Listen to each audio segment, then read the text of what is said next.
इतनी तकलीफ नहीं दें किसी को कि किसी के दिल से आ निकल आए।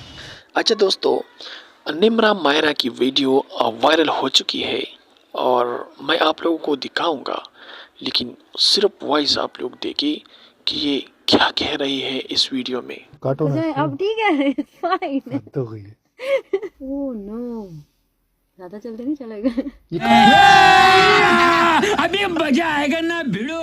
लग सब्र के, अभी तो पार्टी शुरू हुई है। Yana suniya sha tipati ki ba kuch moli dan na sho ti ba sanga chaga wakhala. मैं कह ही रही हूँ।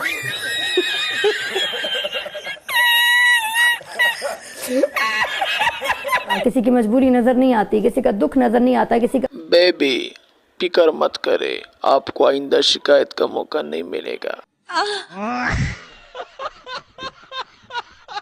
दोस्तों, kejadian da video pakari tas da malum di zamunga WhatsApp group Latin Mama Official.